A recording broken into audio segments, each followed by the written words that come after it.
Hi, welcome to medico king. இப்போ நம்ம பார்க்க போகிற டாபிக் என்னென்னா, ஆர்கானிக் கெமிஸ்ட்ரியிலே ரொம்ப இம்பார்ட்டண்டான டாபிக் ஐசோமர்சம். ஐசோமர்சம் டாபிக்குள்ளே போகிறதுக்கு முன்னாடி அதோட அப்ளிகேஷன் என்னன்னு நம்ம தெரிஞ்சுக்கலாம். ஐசோமர்சம் ஏர் பொல்யூஷன் கெமிஸ்ட்ரியில் ரொம்ப இம்பார்ட்டண்டான ஒரு பார்ட்டாக இருக்கான். நெக்ஸ்ட் ஒரு மாலிக்யூலோட ப்ராப்பர்ட்டிஸை பற்றி தெரிஞ்சுக்கிறதுக்கு அதிகமாக கான்ட்ரிபியூட் பண்ணுதான்.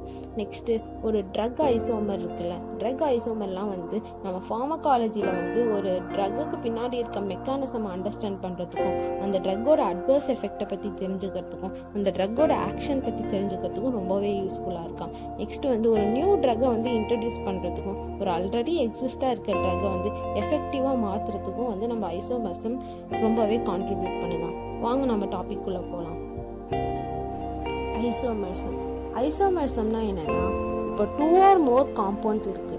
அந்த காம்பவுண்ட்ஸ்க்கு சேம் கெமிக்கல் ஃபார்முலா, அதோட கெமிக்கல் ஃபார்முலா சேமாக தான் இருக்கும். ஆனால் அதுக்கு டிஃப்ரெண்ட் ஸ்ட்ரக்சரல் ஃபார்முலாஸும் டிஃப்ரெண்ட் ப்ராப்பர்ட்டிஸும் இருக்குமா.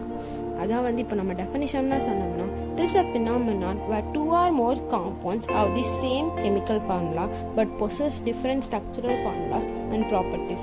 Next compound undergoing isomerism is isomers.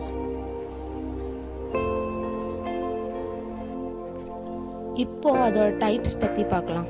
ஐசோமர்சம் 3 டைப்ஸாக கிளாஸிஃபை பண்ணியிருக்காங்க. First structural or constitutional isomerism, next stereo isomerism, next conformational isomerism. இந்த செஷனில் நம்ம ஸ்ட்ரக்சரல் ஐசோமர்சம் பற்றி பார்க்கலாம். ஸ்ட்ரக்சரல் ஐசோமர்சம் இன்னும் ஃபர்தராக 6 டைப்பாக கிளாஸிஃபை பண்ணியிருக்காங்க. ஃபஸ்ட்டு வாங்க ஸ்ட்ரக்சரல் ஐசோமர்சம்னா என்னன்னு பார்த்துட்டு அப்புறம் அதோட சப்டிவிஷனை பார்த்துக்கலாம். ஸ்ட்ரக்சரல் ஐசோமர்சம்னா ஒரு ஓவர்வியூவாக தெரிஞ்சுக்கோங்க. ஸ்ட்ரக்சரல் ஐசோமர்சம்னா என்னென்னா, அதுக்கு same molecular formula but different in structures, அவ்வளோதான். ஸ்ட்ரக்சரல் ஐசோமர்சம்க்கு கீழே வர கிளாசிஃபிகேஷனில் ஃபஸ்ட்டு கிளாசிஃபிகேஷன் என்னென்னா செயின் ஐசோமர்சம். செயின் ஐசோமர்சம்னா அதுக்கு சேம் மாலிகுலர் ஃபார்முலா இருக்கும் but different in the arrangement of carbon chain இருக்கும். கார்பன் செயின் எய்தர் ஸ்ட்ரெயிட்டாக இருக்கலாம், பிரான்ச்சாக இருக்கலாம். ஃபார் எக்ஸாம்பிள் இங்கே நம்ம என்ன எடுத்திருக்கோம்னா C5H12. C5H12 நம்ம N பென்டேனாவும் எழுதலாம், 2-methyl butane பிரான்ச்டு செயினாகவும் எழுதலாம், இல்லை N பென்டேன் ஸ்ட்ரெயிட் செயினாகவும் எழுதலாம். இதான் செயின் ஐசோமர்சம்க்கு எக்ஸாம்பிள். நெக்ஸ்ட் கிளாசிஃபிகேஷன் பார்த்தீங்கன்னா ரிங் செயின் ஐசோமர்சம். ரிங் செயின் ஐசோமர்சம்ல நமக்கு சேம் ஃபார்முலா இருக்கும் பட் ஸ்ட்ரக்சர் எப்படி இருக்குன்னா, எய்தர் இன் ஓப்பன் செயினாக இருக்கும் இல்லைனா ரிங் செயினாக இருக்கும். இங்கே நம்ம என்ன எக்ஸாம்பிள் எடுத்திருக்கோம்னா C4H8. இதோட ஸ்ட்ரக்சர் நமக்கு N பியூட்டினாக இருக்கலாம், சைக்ளோ பியூட்டேனாக இருக்கலாம், இல்லை மெத்தில் ப்ரோப்பேனாக இருக்கலாம். இந்த மாதிரி ஸ்ட்ரக்சர் ஓப்பன் செயினாகவும் இருக்கலாம், ரிங் செயினாகவும் இருக்கலாம், பட் சேம் மாலிகுலர் ஃபார்முலா தான். இதான் ரிங் செயின் ஐசோமர்சம். நெக்ஸ்ட் கிளாசிஃபிகேஷன் பார்த்தீங்கன்னா பொசிஷன் ஐசோமர்சம். பொசிஷன் ஐசோமர்சம்னா நமக்கு சேம் மாலிகுலர் ஃபார்முலா இருக்கும் பட் ஸ்ட்ரக்சரல் ஃபார்முலா எப்படி இருக்கும்னா, அந்த காம்பவுண்டில் இருக்க ஃபங்க்ஷனல் குரூப் ஒன்றா டிஃபர் ஆகிருக்கும், இல்லைனா அந்த காம்பவுண்டில் இருக்க பாண்ட்ஸ் டிஃபர் ஆகிருக்கும். அதான் different position of functional group or bonds in carbon chain. இங்கே நமக்கு எக்ஸாம்பிள் என்ன எடுத்திருக்கோம்னா, மாலிகுலர் ஃபார்முலா C4H8 பார்த்தோம்னா, C4H8க்கு நம்ம டபுள் பாண்ட் செகண்ட் பொசிஷனில் வச்சா பியூட் 2 இன்னு ஒரு காம்பவுண்டும், அதே ஃபர்ஸ்ட் பொசிஷனில் வச்சோம்னா பியூட் 1 இன்னு காம்பவுண்டும் ஃபார்ம் பண்ணலாம். நெக்ஸ்ட் கிளாசிஃபிகேஷன் பார்த்தீங்கன்னா ஃபங்க்ஷனல் குரூப் ஐசோமர்சம். நம்ம ஃபங்க்ஷனல் குரூப் ஐசோமர்சமில் அந்த காம்பவுண்டுக்கு சேம் மாலிகுலர் ஃபார்முலா இருக்கும் பட் ஃபங்க்ஷனல் குரூப் டிஃபர் ஆகிருக்கும். ஃபார் எக்ஸாம்பிள் இங்கே நம்ம என்ன எடுத்திருக்கோம்னா C3H6O. இந்த C3H6O இந்த காம்பவுண்டில் நம்ம கீட்டோன் குரூப்பை வச்சு எழுதினோம்னா ப்ரோபேன் CH3COCH3 எழுதலாம், இல்லை ப்ரோபனால் ஆல்டிஹைட் குரூப்பாகவும் எழுதலாம் CH3CH2CHO. Same molecular formula but different functional group. Next classification பார்த்தீங்கன்னா மெட்டாமரிசம்.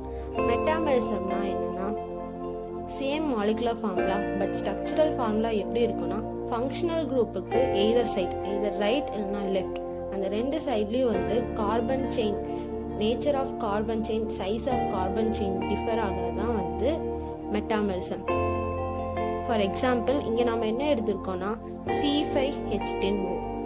இதோட ஸ்ட்ரக்சரல் ஃபார்முலா எப்படி எழுதியிருக்கோம்னா, கீட்டோ குரூப்பில் செகண்ட் பொசிஷனில் வச்சு பென்டேன் 2 எழுதியிருக்கோம், தேர்ட் பொசிஷனில் வச்சு பென்டேன் 3 எழுதியிருக்கோம். நம்ம ஃபைனல் கிளாசிஃபிகேஷன் என்னன்னா டவுட்டோமரிசம்.